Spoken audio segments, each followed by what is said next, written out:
আজকে আমি আপনাদের সাথে সম্পূর্ণ নিরামিষ পটলের একটি রেসিপি শেয়ার করছি। নমস্কার, কেমন আছেন সবাই? আমি জলিস কিচেন অ্যান্ড স্ট্রিট ফুডে আপনাদেরকে স্বাগত জানাই। এই রেসিপিটা দিয়ে আপনারা ভাত, রুটি, পোলাও, পরোটা, লুচি সব কিছুই খেতে পারবেন। চলুন রেসিপিটা শুরু করি। রেসিপিটার জন্য আমি এখানে লম্বা লম্বা দেখে 7টা পটল নিয়েছি। পটলটাকে ভালো করে ধুয়ে আমি ছাল ছাড়িয়ে নিয়েছি। দেখুন, আমি অল্প অল্প ছাল রেখেছি আর অল্প ছাড়িয়েছি। এরপরে আমি একটা ছুরির সাহায্যে পটলগুলোকে চিড়ে দিচ্ছি।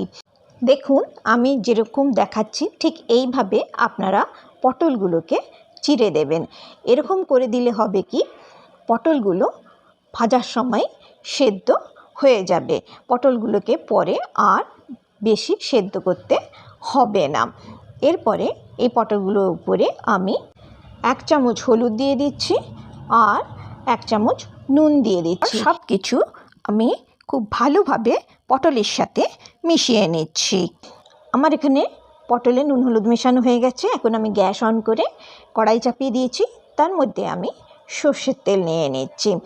সর্ষের তেল যখন গরম হয়ে গেছে তখন আমি এর মধ্যে পটলগুলোকে এক এক করে ছেড়ে দিচ্ছি। পটলগুলো আমি এখন ভেজে নেব। দেখুন, আমি সব পটলগুলো একবারে ছেড়ে দিয়েছি।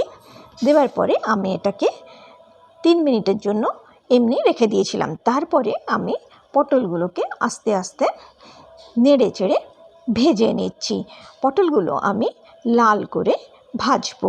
দেখুন, এখানে পটলগুলো লাল হতে শুরু করেছে।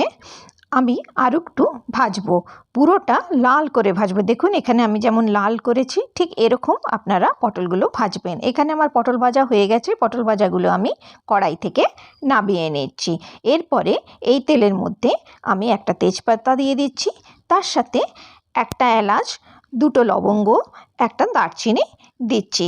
ফোড়নটা যখন ভাজা হয়ে গেছে তখন আমি আদা, কাঁচা লঙ্কা আমি বেটে রেখেছিলাম, এই বাটা মশলাটা তেলের মধ্যে দিয়ে দিচ্ছি। দেওয়ার পরে একটু জল দিয়ে দিচ্ছি। দিয়ে সব মশলাগুলো খুব ভালোভাবে ভেজে নিচ্ছি। তেলের কালারটা দেখে আপনারা ভাববেন না যে তরকারির কালার কিন্তু খারাপ হবে। তরকারি খেতেও ভালো হবে আর তরকারির কালারও খুব সুন্দর আসবে। তারপরে আমি তেলের মধ্যে 1 চামচ হলুদ দিয়ে দিয়েছি। দিয়ে সব মশলা খুব ভালোভাবে আবার ভেজে নিচ্ছি। এরপরে এই 5টা কাজুকে আমি বেটে রেখেছিলাম, এই কাজু বাটাটা আমি এখন এর মধ্যে দিয়ে দিচ্ছি। দেবার পরে সব কিছু আমি খুব ভালোভাবে মিশিয়ে নিচ্ছি।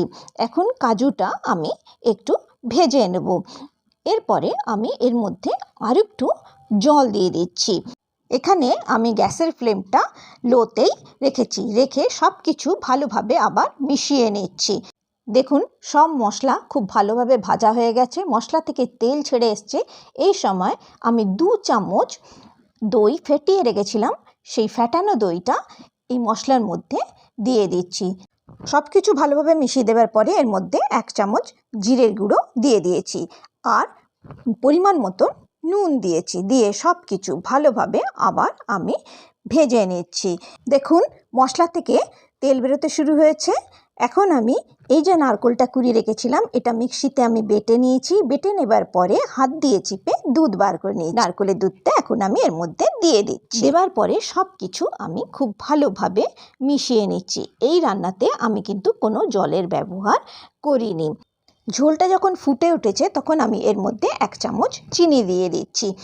দেবার পরে ভাজা পটলগুলো এর মধ্যে দিয়ে দিচ্ছি। দিয়ে সব কিছু ভালোভাবে একবার নাড়িয়ে এটাকে ঢেকে 4 মিনিটের জন্য রেখে দিয়েছি।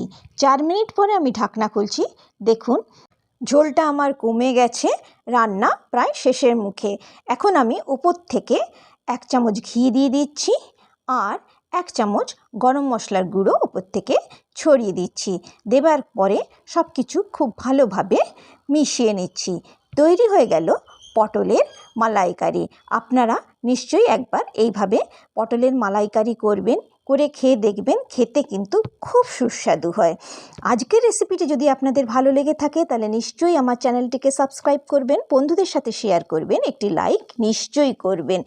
আজকের রেসিপিটি কেমন লাগলো আমাকে কমেন্ট করে নিশ্চয়ই জানাবেন। আমার সাথে থাকার জন্য, আমার ভিডিও দেখার জন্য আপনাদেরকে জানাই অসংখ্য ধন্যবাদ। আপনারা সবাই খুব ভালো থাকবেন, সুস্থ থাকবেন, সাবধানে থাকবেন।